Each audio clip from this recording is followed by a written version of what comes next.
Hey, this is Michael Emery. Thanks for tuning into the Slow Baja. This podcast is powered by Tequila Fortaleza, handmade in small batches and hands down my favorite tequila.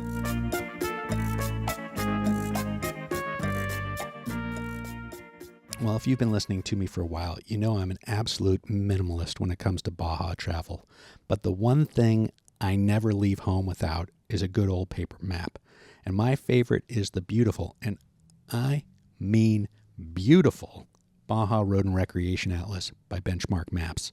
It's an oversized 72-page book, jam-packed with details, and now you can get it from me at slowbaja.com. That's right. You can get it in the Slow Baja shop, and in fact, you better get two. One for your trip planning at home and one for your Baja rig. And if you love maps and you can't get enough of them like me, let me tell you about two sites I am absolutely obsessed with. Eastview MapLink and longitudemaps.com.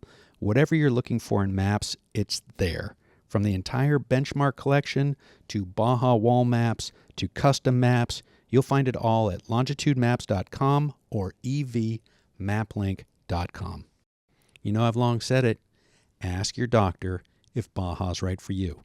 Well, if you've been hankering to get down to Slow Baja with me, you got to check out the Adventures tab at slowbaja.com. All my trips are there, from my famed fall vintage extravaganza to my winter and summer expeditions, which are open to trucks of any age. You know, on a Slow Baja expedition, your meals are always included, which really does take the sting out of camping. And when we get off the trail, let me tell you, we have the happiest of happy hours. If good dirt roads, private campsites, ranch stays, great food, and great people sounds like your kind of fun, well, you got to check out the Adventures tab at slowbaja.com. But don't delay. These trips are small, they're highly immersive, and they will sell out. And folks, just so you know, I am always here for you for your Baja trip planning questions. One question, 100 questions. The easy way to get me is slowbaja.com/contact. And if you'd like to go to Baja and you don't want to go by yourself, you don't have a vintage vehicle, my winter trip doesn't work out for you, I am happy to talk to you about organizing and leading a private guided tour. I've done it. I've loved it. The pictures are over there at slowbaja.com/adventures, and you can check them out. And if you've got some questions, let's talk. Well, thanks for tuning in to today's Slow Baja. My heaping dose of gratitude goes out to all those who came on the Slow Baja Vintage Expedition. It's about 40 people, but most importantly, I need to single out Sal Fish, guest of honor. Sal was amazing, 86 years old. He spent so many years in Baja. We were celebrating the 50th anniversary of his first Baja 1000, 1975. He marked that 806-mile course in a Volkswagen Thing, inch after inch. Mickey Thompson flying over our head in a little plane, throwing out Coke cans with notes in them down to Sal below in the Volkswagen. He'd have to figure out what Mickey's saying and go tie those ribbons and drive those stakes and staple on those arrows. Amazing. 86 years old, and he is still stoked. He's seen so much of Baja, and he had a smile on his face every damn day. I also need to single out Kurt Leduc, Kimmy too, but Kurt Leduc, man, that guy, he was my sweep and my mechanic, and with Kurt's help, I gotta say, he put me into the major leagues. That's right, with Kurt's coaching and sweep skills, I got the call up. Sal said it best, Kurt Leduc can fix anything, and if he can't, he knows a guy who can. On the radio as we're driving, he's regaling us with Baja history going back to the Jesuits and mining history and rancho history, and then he just seamlessly transitions into, and in this section on the Baja 2000 25 years ago, I won my class in that race, and he goes into a story about some craziness that happened when he was driving 120 miles an hour at night on the stretch that we were just driving on at that time. Amazing. Well, I could wax poetically about those two guys and the rest of the folks who came on the trip. It really was a a truly astonishing trip for me. I didn't think I was able to improve on last year, but it was a definite improvement, and that's why I say I went from AAA to the bigs. So thanks to Kurt, thanks to Sal for that. All right, well, today's show is with Mike Spurgin of Taco Moto, and Mike is such a cool cat. I was delighted to be in his shop last year when I was at the Off-Road Motorsports Hall of Fame induction. I got an Industry Impact Award for adventure, and while I was there, I reached out to Mike so I could go over to his shop and see what he does there at Taco Moto. You know, I see his stickers all over Baja, and that is a guy. I've got good stickers, I will say that, but that is a guy that gives me sticker envy. Truly, he's got the best stickers in Baja. We had a lovely conversation, got into the deep end immediately. He is a big thinker and a deep thinker and a rich, beautiful human being, and we get into a lot of deep thoughts on that kind of stuff, but we wrap up on his I'm gonna have to figure out a way to use this in the future where he sums me up in one sentence with my lo-fi off-road culture.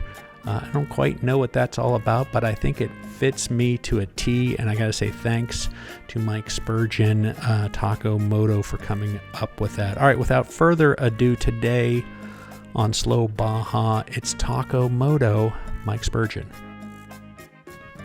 I'm with Mike Spurgin, Taco Moto, Taco Mike, and he's balancing it on his belly. My Baja belly. This is my taco storage container right here. I've got one right too. My containment unit. I'm going to try and hide my taco containment unit. This is the lot of Tacos La Floresta down in Ensenada. There's a plug. Do you know Tacos La Floresta? So I was just going to jump into let's talk tacos. Yeah, that's it. There it is. That's what I got. That's my recommendation. Tacos La Floresta. The other one is the name escapes me, but it's down in is it Camalú? No. Yeah, it's in Camalú. It's the shack on the right-hand side of the road. It's red. It's painted red. There's the Perico. That's it. Yeah, with the white lettering. That's it. Yeah. So I got to that place. I just saw a friend of ours, your friend and mine, Eric, just posted a picture from there. And I got there because I went to the Pirates Cove with a small group, and they were closed. It's a great hotel for a murder. It was fabulous. And I've never stayed there, but I was going there for lunch, and I had 3 vehicles with me, 6 guys, and we drive we're driving dirt, and we get out there, and it's closed. I'm like, geez, come on, closed? So I picked the restaurant or the hotel? The restaurant. The restaurant. Yeah. Tuesdays or whatever. So they're doing some work there. They've got a construction crew. And I picked the huskiest, would be putting it politely. Picked the biggest, chunkiest construction worker. And you asked him I asked him where to go, and he said Tacos El Perico. Yeah, that's the one. Yeah, it's good. The one. If you're on the peninsula, go there. Camalú. Yeah, it's in Camalú. And then the other one, like I said, is La Floresta in Ensenada. Those 2 are the only ones that I would recommend to somebody. There's others, but those are the top picks. Well, we jumped right into it here on Slow Baja with Taco Moto. Man, tacos. So, yeah, Taco Mike. They call me that because I used to... So I don't anymore, but like slow Baja motorcycle trips. And I loved going and exploring a particular area for 2 or 3 days and not trying to cover a bunch of miles and not trying to like wring the map out, and then finding little trails and special spots and going on these taco trips. Somehow I just got called Taco Mike, and then Taco Moto. They all seem to fit together. The universe sort of willed me to do all of that, to have all those names associated together. And it's been very fun. So I love that you and I know each other through our experiences of Baja. And so what I don't do as high of a level as you do with your slow Baja trips, but my motorcycle trips represented, to me anyway, an immersive experience into the experience of Baja and the spirituality of Baja. The essence of it is so much more than just being in a place. I can ride motorcycles anywhere, but then if I have a specific amount of time dedicated to go on a motorcycle adventure, I will pick Baja. It'll be the top 2 or 3 in every instance. It's an anchor to me in my life, and I think I value other people. Maybe that's why you and I are sort of, these we have a mutual respect for each other, because I think each season this experience of extracting, I like the concept of extracting, like running away from the things that, the backpack of concerns that I carry in my normal life, when I can go to Baja and I can just take that off and be free. I think I heard you use the word freedom earlier. And so for me, Baja represents this. It's emotional freedom, spiritual freedom, physical. I exert myself. I love to go to Baja and ride really wicked, gnarly, foolish terrain and just be physically challenged and exert myself at this really kind of ridiculously high level, because I love the feeling of getting to the hotel or getting to the beach camp or wherever, and then getting a taco and taking off my boots and just feeling like today I accomplished something extra special. I can do anything in my normal, this fantasy life here that we live in. I can do what I think might be amazing things here, but then they don't satisfy like doing those things. Does that make sense? Yeah, I knew we were going to get into the deep end straight away, because I appreciate your take on Baja so deeply that it makes me a little bit giddy and a little bit nervous to be sitting here, no notes, talking to you about this place that's both so special to us, so special to both of us. But I think I heard you say it maybe on one of the podcasts you were a guest on, or maybe in your own, telling your own story on your show, Alpha Quorum. But I remember, and I don't remember it exactly, so help me out here. I remember you talking about how, as a tribe, we're wired. So our tribes are wired. This time that we spend looking into a campfire in Baja is what we are wired for from a millennia before. And this time where guys spend, getting ready for in my case, a slow Baja trip, or your case, a Taco Moto trip, getting ready for that, all the prep, all the thought, all the hubbub of getting this thing, it looms so large in your mind, and then you go do it, and you go do it with your dudes. And it's a little bit, in my opinion, it's a little bit like war without the psychological cost, without the physicality, with all that. But there's some bonding, is what I'm getting to. There's a thing that bonds you, and I felt it so strongly on my last trip a couple weeks ago. The people were just amazing. The trucks were amazing. The food was amazing. And I mean, that's something I think you've had that experience in your trips, no? Yeah. So what you're talking about is nothing of my creation. Like, I have not invented any of these concepts. These are anthropological facts and realities of like the human experience, the evolution of the human tribe, the Homo sapiens. In 10,000 years ago, when we were in our familial tribes, our family groups, we were the men. So I am a man, so I only speak from my own experience, and I associate most especially with other dudes when I have my recreation time. So we would have been in a tribe of 150 or 200, and then inside of that tribe, the men who were active and physically capable, we would have a sort of a tribe within that tribe, and we would, when we felt like our group was in a valley that was safe, there was food, water, we had done everything we needed to do to put them in a safe place. The women, children, elderly, all of that we felt like that was secure and provided for. And some of us would have stayed behind too, to maybe we'd take turns, but we would create adventures and experiences that meant we could maybe expand our territory, look for new sources of food.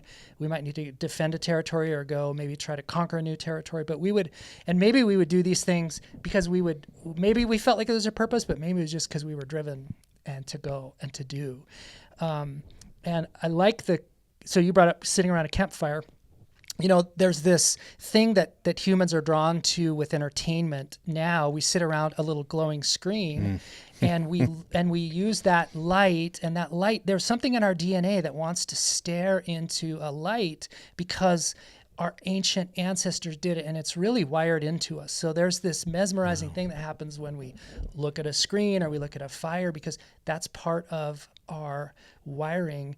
And there would be stories. And so that glowing screen represented entertainment, but then safety, because on that, around the fire, we would have entertained ourselves with stories, tales of adventure. And so those things are so linked together, and our brain just wants that. Our brain wants to look at a little glowy thing and be entertained by it. But anciently, we would have entertained ourselves or told stories about our past adventures and conquests, and we would plan the next one. And then we would go, and there would be this whole ceremonial lead up to the trip, to the adventure, where we would make tools and improve tools. We would look at maps, we would draw maps, we'd look at stars. There'd be so much ceremony amongst the group, and we would kid each other, and we'd make fun of each other as we did this. And then we'd go on the adventure, and during the adventure, a bear would eat your leg off, and lightning would hit someone else, and there would be blood and craziness and whatever, and that would all be part of the experience, and we'd want that. We might even put ourselves in situations knowingly that would be high risk, because our adrenaline, the testosterone inside of us would command us. It would just, we can't not do it. And then we would have the experience, we would come back, we'd, repair and lick our wounds and heal and all of that stuff, all the while sitting around that fire, telling stories about that one, adding to the stories of the 50 before, and then daydreaming and thinking about the next one. It is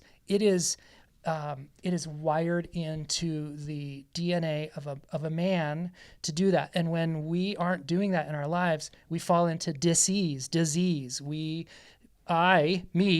I'll just be super self-destructive. I will find ways to waste time, money, and resources on asinine things, because I need to deploy it in those natural settings. And so through maladaption, I will incorrectly do it on the wrong things, the wrong damn things. So I have learned my rhythms and my cycles. I know thyself. Like, one of the greatest people you can ever meet in life is yourself. When you figure out who you are and how you're wired, and you make friends with that, and you make peace with all of that, and then you just accept it. Acceptance is just key here. And you just learn in your life how to operate within the rhythms that work for yourself and who you are.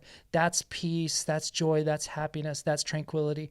And I'm blessed, lucky, whatever, fill in the adjective, that I have found that, and I'm in a stage of my life where I'm like just operating in those rhythms. I don't get it right all the time, and it's still I'm still clunky at it, but I do understand it, acknowledge it, and I have a framework and a foundation for that. So, where did thine self come to know Baja? How did that fit for you? Good question. Baja you can't came. Touch that anymore. Oh, it'll make the noise. Okay. How did thine self get to know Baja? Tell me that story. That happened. So motorcycles happened to me when I was, BMX. So I guess if we really go back, BMX bikes happened to me when I was probably 8 or 9. And that represented freedom and adventure and adrenaline and scaring myself and all of that. And then a BMX bike got replaced by a dirt bike, and then... Did the dirt bike run, or did you have to fix it to get it? It was like a barn find. It was a shed find, and I rebuilt it. Okay. I was like 13 This is what kids used to do. Yeah. Mom and dad said you can have it, but you need to fix it. Yeah. You need to figure it out. Exactly. And you need to make the money. I had paper route when I was 14 or 15, and so I was making money when I was 15 years old and buying parts. I basically had a paper route to buy motorcycle parts. I don't know anything about that. And then, so we're tracking together. And then I had a VW bus. That was my first vehicle. I was 16 or 17. And then I rebuilt the engine in that. So I've always been a tinkerer. I'm fearless when it comes to, because I have a dad my dad was an electronics engineer, he was a radar engineer in the Air Force. And then I'm going all over the place. Is this all right? This is great. Yeah. Okay. Take it all over. I'll ask the question again at the end, but go ahead. I remember it, and so I'll dive back to it. So my great grandpa, he was a patent holding designer of horse chariot racing equipment, and he had a world record horse. He set a world record. Wow. And he made, he built and then innovated different harnesses and bits and bridles and things like that. And so in my DNA is I am wired to look at a thing and then not accept it as it's being presented. Tinker it. You got to tinker it. I can't just accept a thing as it is. I have to. I'm just wired for that, to innovate it and to look for improvements on it. And so that's who I am in my wiring. And so I'm obedient to that. Again, know yourself. Like, I know that about me. And so I've created a business out of that, which is so fortunate. And then the BMX bike turned into a dirt bike. And then that turned into, and you used this phrase earlier, a mortgage, a minivan, and what was the three things? Mortgage, minivan, and can I quote myself here? That's mortgage, marriage, and minivan. Yeah. Marriage, mortgage, and minivan. Marriage, mortage, minivan. And so and that it all happened rapidly for me. Yes, same. So that happened. And then all of that, not all of it, but a considerable amount of that sort of went into the ice storage. And then it was a decade or two later that I got the next sort of my adult life dirt bike, which was it was a garage sale find. It was a Honda XR 350, one of my favorite bikes ever. Legendary bike. Bought it from a garage sale as a basket case, rebuilt it, got it going. And that was the first bike in my adulthood, first dirt bike. And then came others. And I was associated with some people through work who had been going to Baja with Paul Edmonds and the UTMA group, Utah Trail Machines Association. This is a bunch of guys who for like 25 years have been going to Baja on their dirt bikes in a little fellowship brotherhood experience. And I got invited into that and went a couple of years and really enjoyed it. And then felt like there was too much of a time structure to that. I wanted something way more free form and loose and unstructured. And so I went on my own, and then over the next many years kept going back on my own, seeing places, exploring places. And so Baja, as soon as I encountered some of my great loves, tacos, dirt bikes, beaches, relaxed atmosphere, relaxed people, like Baja on a dirt bike, just sort of, it reconfigured my DNA. It just like gears meshed in my brain, the planets aligned, and I thought, I never not want to have this in my life at a pretty high level and consistently. And I have been doing that now for, I don't know, 17 or 18 years, motorcycles and Baja together. Well, if you want to go to Baja, you're going to need insurance if you're driving. So we're going to take a minute here and hear from our dear sponsor, Baja Bound. We'll be right back with Mike Spurgin from Taco Mike and Taco Moto. Here at Slow Baja, we can't wait to drive our old Land Cruiser south of the border. And when we go, we'll be going with Baja Bound Insurance. Their website's fast and easy to use. Check them out at bajabound.com. That's bajabound.com, serving Mexico travelers since 1994. Hey, big thanks to those of you who've contributed to our Baja Baseball project. You know, we launched our gear deliveries on my winter expedition. Michael and Matthew from Barbers for Baja were along for the ride, and we got to deliver that critically needed baseball gear up and down the peninsula. It was really, truly amazing. And on my last trip, I got to go to the state baseball championships and see some of our alums playing, some recipients of the Baja baseball gear deliveries. And congratulations to Guerrero Negro and Mulegé. The Austineros and the Cardinalitos won silver and bronze at the state championships. Big stuff. And it was really fun to be there and fun to see them. All right, well, please help us continue this vital work. Make your tax-deductible donation at the Barbers for Baja. Click barbersforbaja.org. Click the Baseball in Baja link, and I thank you from the bottom of my heart. I really do. It is so amazingly gratifying to be able to give these kids this chance to keep playing this sport, keep them on the field, keep them out of trouble. Please check it out. Baseball in Baja link at barbersforbaja.org. Thank you. I want to tell you about these new Rocky Talkie radios that I absolutely love. heavy duty, beautifully made, easy to program, easy to use. We had 28 people, 15 trucks on the slow Baja Winter Expedition. You can hand these radios to anybody from a 14-year-old kid to an 80-year-old, and they'll know how to use it. They are that well designed. One charge lasted the entire week. We are never out of range. I happened to upgrade to the accessory whip antenna for my radio and for my sweeps radio, the Donovan brothers. We were never out of contact. I can't say it strongly enough. Rocky Talkie radios, rockytalkie.com. Check them out. Slow Baja approved. So, hey, we're back with Taco Mike. Taco Mike. I just think of you as Taco Moto. Taco Mike. Hey, we're back with Taco Mike, and we're talking tacos. We're talking Baja. And you were just telling me about when you made that first dive into Baja with the Paul Edmonds trip, and then you just needed to do it more unstructured. So when you go... Slower. You know, slow is pro.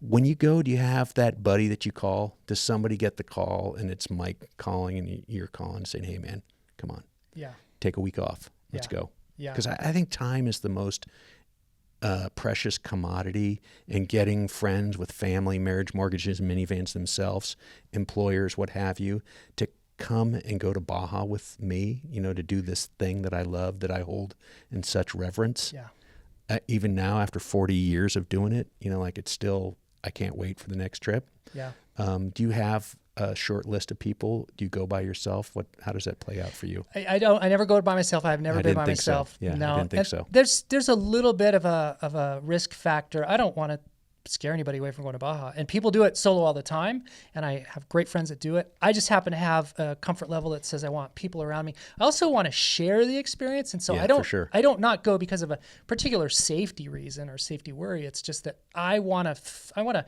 be in a group of dudes. Like I want to. It's boring to sit around a campfire of one. You want your tribe. I want my tribe. You want your tribe. Yeah. For sure. So yes, I have a short list of people. And like you said, to your point, it's about time and the word spend. So, you know, we say we use that word with money and then time. I want to spend time and spend money. Well, of the two, money is the only one that we can get more of. Money is it's a renewable resource. You can use it and then deploy it as a tool and then go get more of it. You can generate more of it, but there's no such thing as generating more time. And so for me, when I want to go to Baja, I do want to spend time with my tribe. And so, yeah, I've got Chris and Ben, and I have a group of dudes that are going to always be on my short list. And then it might expand out from there. Yeah, it's a tribe for sure. And your list, I know when I ran into you that time in Catavina, I think that was the Dave Wonderly's trip. Dave Wonderly puts on a beatdown, an annual beatdown. And it was a whole group of serious dudes. Yeah, it was like 30 or 40 dudes. And those are men's men. Those are like motorcyclists. You understand what I'm saying by that? And there are two there that I won't mention because I think they had some work stuff going on. They weren't supposed to be there. But it was a trip. It was a trip. And it was a trip to see all these guys who were such dudes among dudes. Yeah. Yeah, those are all, and I feel completely inadequate to be invited to anything that Dave Wonderly is doing. Dave Wonderly is this just badass amongst hardcore. Now this is hardcore, hard enduro, off-road biking, dirt biking at a level that never shies away from any hill, any canyon. So, you know, when you're out, any of us are in saner moments when we're thinking with good sound judgment, we'll look at a hill climb, we'll look at a rocky slope, we'll just, the sense of sobriety, preservation, all that stuff in our brain and our lizard brain kicks in, and we talk ourselves out of like, oh no, that's too rough, that's too crazy, whatever. Let's go this other easier way. These are guys who don't have, their brain is, they've had enough concussions that's been switched off. We've all had concussions, all of us, to broken ribs, broken bones, all of us who ride dirt bikes at those levels. So they've just had one more than maybe I have, because I still look at a hill that's super sketch and I will want to not do it. They just go for it. And so when I say they're dirt bike dudes, right? They operate at this at their next level, and I'm completely inadequate. It's a wonder that Dave includes me on any of these. It's crazy. But that group there were tribesmen. And, like other tribesmen, ancient tribal people, we have our own language that we speak. We have our own clothes that we wear. We do the types. We have created a culture. And all sports people, you with your particular vehicle, the choices that you make, you've identified and carved out a small niche that's a tribe, and I've sort of got a tribe, and it's a beautiful thing to create a tribe or to be in a tribe, and then to understand what acceptance is, and then the knowing. Here's another big important part of that you kind of alluded to, like with the military illusion.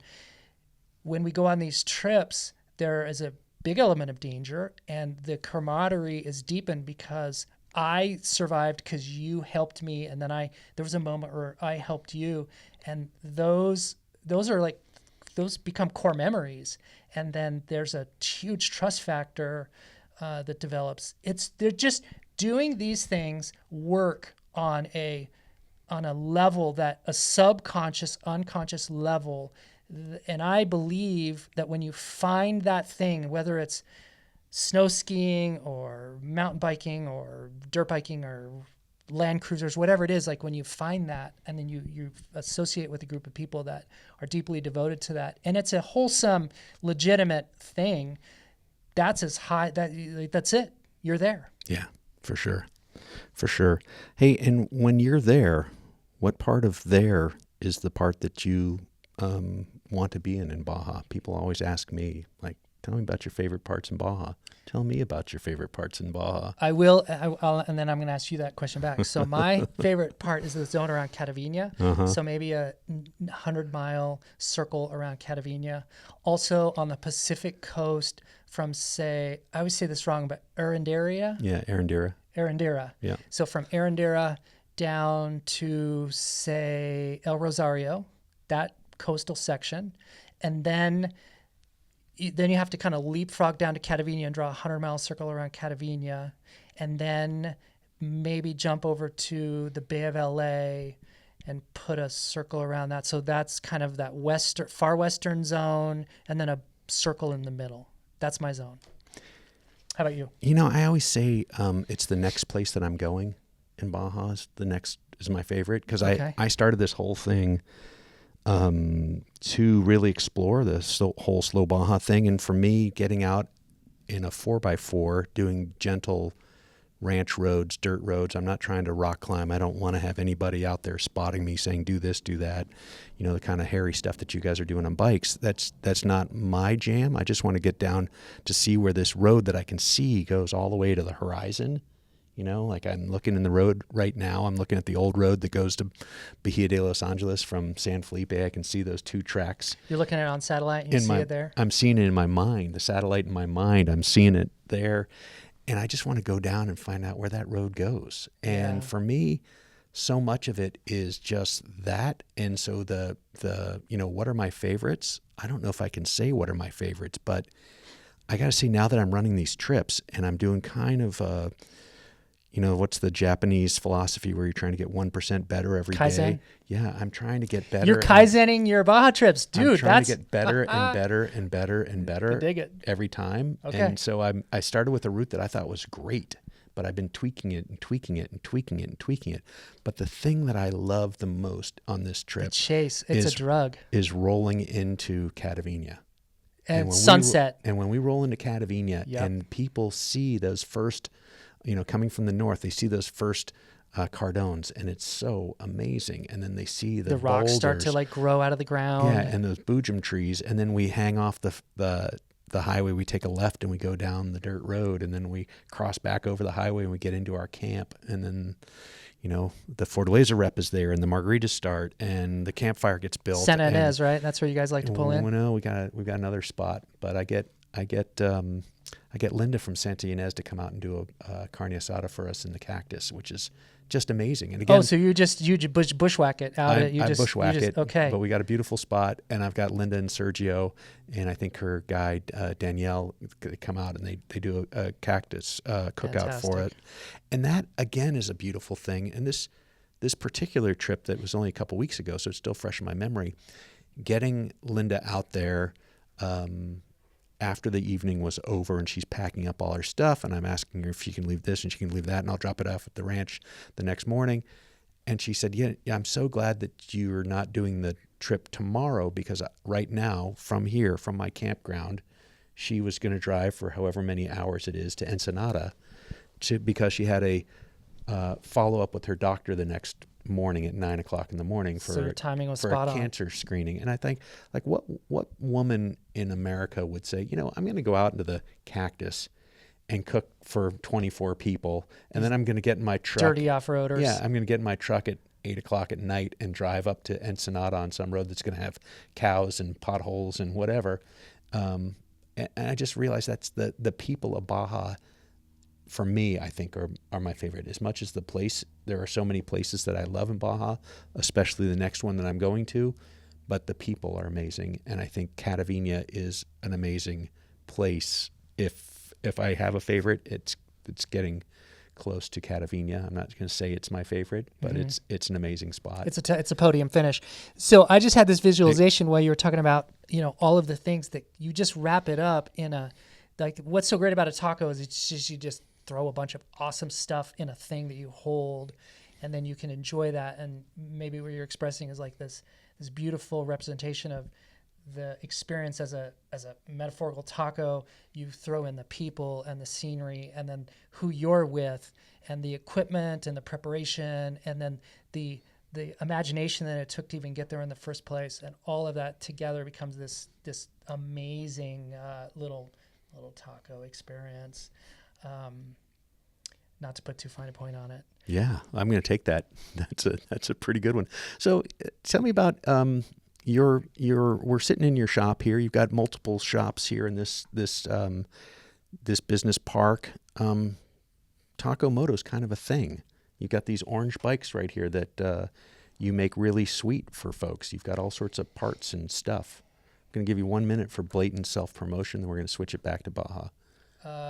Well, Taco Moto was built around the Baja experience. Like I first started discovering like there would be deficiencies in the bike I would take, and how do we fix that? How do we improve that? And you're a tinkerer. Yep. And so how the concept is, I think our entire philosophy is, I have two philosophies. One is how to make that machine as durable and bulletproof as possible, because I want you to focus on the experience and not the equipment.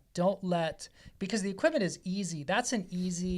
So I guess if in my thinking, the equipment is an easy thing to solve. There's a problem that happens when you're dirt biking, and it becomes this like psychological, you obsess and worry.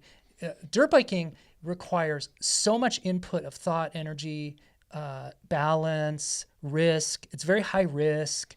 So there's a lot that goes into it, and you can lose the game, metaphorical game of dirt biking, when you obsess over some noise or some part of the equipment that's not working right. And then you can crash and get hurt like really bad. And if you crash out in Catavina, you're pretty cooked out there, right? So for me, it's easy to get the bike super sorted so that you can just focus on the immersing yourself in the experience of it. So there's that. And then I guess maybe the second part of our business philosophy is I want to be your motorcycle's therapist. And I guess I'm sort of backstopping what I just said. Like for me, my motorcycle and Baja and experiencing off-roading is this. It's my regular routine therapy session, and it heals me and does things for my brain and my soul that I don't know how to apply medicine on in any other way. Like nothing else quite does that. And so I know that I'm not that unique or special. Like dirt bikers are a particularly wickedly broken type of person because of what we do and the risk we take. And we are semi-professional criminals and degenerates. And we are and you too, even you off-road guys, right? We're in the wrong era. It should be 150 years ago, and we should be train robbers and cattle rustlers and ranchers and miners and loners and desperados. Like, that's who we are. We're not wearing, we're sitting here in a office under fluorescent lights. Like, this is not who I am or you are. We have to conform to this structure and system. But who we really are is cowboys. And when I'm on my dirt bike, I'm a cowboy. And I know that other dirt bikers are fed, their souls are fed by their dirt biking and their experiences. So I want to be your motorcycles therapist so that you have access to a good machine and the way you like it and the way you want it, and then go out into nature, go out into Baja and go out and experience that renewal with your motorcycle, and I'll work on your bike and then you can work on yourself. So I want to facilitate, and I think you're similar too. You're taking people down and you're helping people. You're demystifying the experience and you're breaking down, you're simplifying it and you're making it accessible and feel safe. And people want that. And people, our business, I think, has grown because we operate from a couple of basic fundamental principles that are not business based. At no point did I start Taco Moto thinking, ooh, I'll make money. I need to eat. These lights cost money. These shelves cost money. But I didn't start Taco Moto thinking, I'll just start putting in imaginary numbers in a spreadsheet. No, I started Taco Moto with out of a little bit of cash that I had, and then just built it from cash flow. So Taco Moto is wholly owned by us. It's a mom and pop. This is more than 2 minutes or whatever you gave me. I'll end with this. Taco Moto it's my wife and I own and run Taco Moto every day. We are as mom and pop as you're going to get. We're bigger maybe than some mom and pops, but we are no more big than an actual mom and pop operation. And it gives me so much joy to hear from our customers and to be friends with our customers and to run into them and to operate on a handshake basis and to look customers in the eye and to know that we're giving them a good deal and a good service, and we respect the money that they work hard for. It's just a great foundation, and I enjoy the hell out of it. Well, we're going to leave it right there, Mike. That was poignant and perfect. And I got to say, best stickers in the game. I don't say that lightly. I feel very confident in my sticker game. You have great stickers. I feel very confident in my sticker game, but there is one guy that I come to say, hey, man, you've got the best stickers in the game. Can you turn me on to your printer? So thank you for that. And they are the greatest sticker printers. Handshake deal. Did the whole thing, sent it to me, and then sent me a bill like weeks later. Like, oh, here, I forgot to send you this. Yeah, and here's Blake. the extra. Here's the extras. It's like getting that milkshake, the can with the extra milkshake in it. Yeah, Blake is great. So, Mike, wrap it up. Where's the best place for people to find out about these amazing things that you make for these KTMs and whatever else you're doing on the motorcycle thing? Blatant self-promotion. One more minute. Where do people find out about that? Probably just on the YouTubes and the Instagrams. We're on the interwebs. So if you just Google Taco Moto, I'm sure we'll pop up. Taco Moto, and it will be in the show notes, folks. Taco Moto. And personal adventures. Do you still do anything out there that shows you personal? You used to be at Hobo Moped or something. I remember following you in the day. That was your personal Instagram. Yeah. What are you doing there? Are you doing anything there? No? Nothing. That's kind of asleep because I sort of run our social media program. Okay. And, you do this and you know what it takes to sort of maintain a online presence or whatever. And so the social media thing, let me detour. I'm going to ask you a question. Detour away. Okay. All right. So just a few minutes ago, you're going to watch an episode with Joey Evans, and it's going to be before this one or after this one. Hopefully I'm after, because I'm way less, my story is way less interesting than Joey's. Joey's amazing. Joey's fantastic. And so hopefully you've listened to Joey and now you're listening to me, blah, blah. What Joey represents, he has a compelling personal story that so exceeds mine. Probably not yours, but mine for sure. Yeah. So, well, his story exceeds mine for sure, and that's amazing. Anyways, just talk about it for a second, because people, there's going to be some time between these shows. So okay. Joey Evans, from Para to Dakar, from paralyzed in a wheelchair to the Dakar racer. Rally. Yeah. Dakar Rally. And then he is here at our shop because we're prepping out a bike for him to go and Ironman the Baja 1000, which is a huge bucket list accomplishment for anybody, especially for somebody who a couple years ago was in a wheelchair. So astonishing.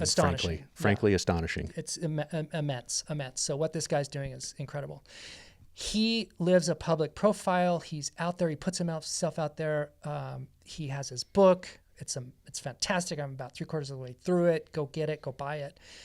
He chooses to live a public persona, public profile that represents an inspiring story that can motivate somebody to change their existing current life circumstances for the better. And that can look like whatever it looks like. You're doing that because what you represent to what I perceive as how you come across to an audience is, I am just a dude wearing a blue denim shirt, driving an old rickety car. It's a very accessible concept. You intentionally, I believe it's intentional, have cultivated a persona, a image that says, I'm doing extraordinary things in an unextraordinary way. And I'm traveling and I'm experiencing and I'm just lavishing in. I'm drinking deep from the well of life's experiences. And it happens to be, you and I, this is our touchstone. We both believe that the deepest experiences are in Baja, Mexico. And other people would counter that and say, no, they're in Hawaii, or they're in my backyard, they're in Zion. That's all great. Like, it just happens to be Baja works for me, it does for you too. So you have demystified and then leveled it out to a very accessible, anybody can buy an old rig and throw a chain around the bumper and throw some tools in the back and off you go. Wearing, you don't need the latest high-tech, polar tech, like, I believe that you have done this in a very conscientious way, and I absolutely love it. Because there's probably people out there who think, oh, I can't adventure because I don't have $100,000 to sink into the latest Jeep thing and get all the REI gear. And you're like, no, you don't need any of that. You need you just go for it. And I am impressed and admire that about what Joe. So I think here's what I'm saying. Joey is inspiring people through his story. Your personal story and what you're doing is inspiring. I hope that in some tiny way, I'm inspiring someone who thinks motorcycling is their thing. And in our social media, it's sort of aspirational, right? It's like, I'm out doing these really fun, and I explain why I do it. But I would love to inspire somebody either to go to that level if you want, but don't. Just get a little dirt bike and go out and go ride over a mountain, right? What's on the other side of that mountain? Go find out. Get a dirt bike and go experience it and see what that does for you. That was a side that meandered around when you asked about Hobo Moped. So I put a lot of effort into Taco Moto because I want people to be inspired. Well, I find it inspirational, and I appreciate the kind words that you said about me. I at the end of the day, Mike, if I can do it in my 50-year-old truck that I don't know how to fix, like if I can do it, dressed in a flippin' pith helmet, like if I can do it, what's your barrier? If you have that desire, you should do it. You should do it. And again, as people always say, especially at Overland Expo or what have you, as soon as I get my triple locked 37s, the light bar, I need those things to do that. And I will always say, hey, listen, if we see another single vehicle out where we're going, it's going to be a Rancher and a 30-year-old clapped out F-150 or Ford Ranger on 3 bald tires, no lights at all, or broken broken lights, Yep. leaking some fluids. That's the Baja vehicle right and there. 3 people up front and 4 people in the back. And somebody holding a goat. Yeah, and that's it. And that guy doesn't have anything from the ARB catalog on his truck. That's 1,000,000% right. It's 1,000,000% right. You have essentially created this lo-fi off-road culture that I think is fabulous. May it never end. Well, we're really going to leave it right there, folks, with that lo-fi culture. All right, man. We did it. Thanks, Mike. Thank you, man. We did Go it. out and get some adventure. Hey, well, I hope you liked that conversation with Mike Spurgin, Taco Moto. I really need to hang out with that guy much more often. Man alive. He's the best. And he referenced Joey Evans, and that is a podcast I'm going to bring you very shortly. Joey's an amazing guy who I met at Mike's shop and recorded half a podcast with him because he was off to ride the Baja 1000 to Ironman the Baja 1000. And Joey has a remarkable story from being in a motorcycle accident in a race, getting paralyzed, fighting through that to regain some movement in his body and all the medical stuff that comes with it, to being able to walk with help and ride a motorcycle and race again and ride and finish the Paris-Dakar, or the Dakar Rally now. Anyhow, I'll be bringing you that one soon. Stay tuned for that. And I hope you enjoyed this conversation. And I do need to say thanks for a few more things on the Slow Baja Vintage. I had some sponsors that were truly amazing. Sal Fish got to pour Fortaleza tequila. And if you love Fortaleza tequila, if you've been hearing me wax about Fortaleza tequila since I started this podcast, you know how hard it is to find a bottle at retail, especially a bottle at retail at the retail price, not marked up 200 or 300%. But we had tequila. Fortaleza supplied us with tequila for this trip. And because they knew it was such a big trip, they actually reached out to their neighbors in Tequila, the distillery down the road, Arete, and asked them for some tequila to help us with our margaritas. And Arete came through with 5 flippin' cases of Blanco, beautiful Blanco. Thank you, Arete. And they helped us batch up the margaritas. And Cambio Tequila, again, one of my new favorites when I can't find Fortaleza. I've been drinking a lot of Cambio, and I like it. If you see it, buy it. But I was pouring Cambio around the campfire as well. Again, we had 40 people. Between we had a few people who came in and came out, but 40 people total. So we needed a few bottles of tequila to share. And Sal was a great pourer and a delightful storyteller. And again, thanks to Field Van, Johnny, and his dad, Alan Feld, who came down to provide a sleep pod for Sal, with, a couple of Field Vans. I don't know, they're about $300K a piece, and they just rolled those babies down there, took a week off work.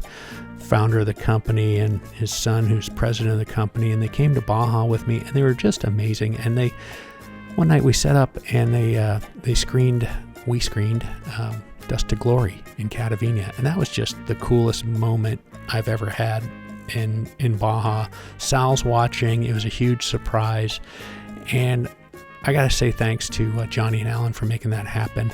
Okay, well, again, if you like what I'm doing, if you like these heartfelt podcasts, these deep thinking podcasts, drop a taco in the tank. You can do that at slowbaja.com/donations. Drop a taco, drop a few tacos. I need the help. I need to keep on keeping on. Didn't get to bring you too many podcasts this year. Hope to bring you a few more next year. So please, if you've got tacos jingling in your pockets, drop one in the tank.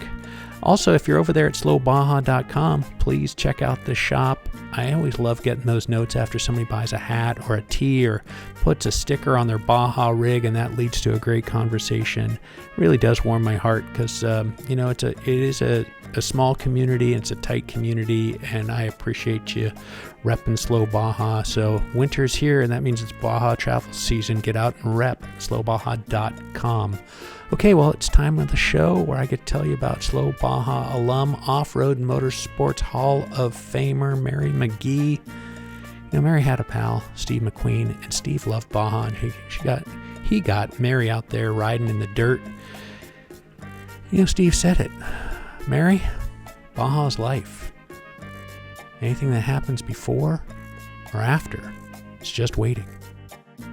People always ask me, What's the best modification that I've ever made to Slow Baja? Without a doubt, it's my Shieldman seats. Toby at Shieldman USA could not be easier to work with. He recommended a Vario F for me and a Vario F XXL for my navigator Ted, as Ted's kind of a big guy. And Toby was absolutely right. The seats are great and they fit both of us perfectly. And let me tell you, after driving around Baja for over a year on these seats, I could not be happier. Shieldman, Slow Baja approved. Learn more and get yours at shieldman.com. I'm all about keeping things simple, traveling light, and finding the really good stuff. And that's why I've been wearing iron and resin for years. It's not just clothes.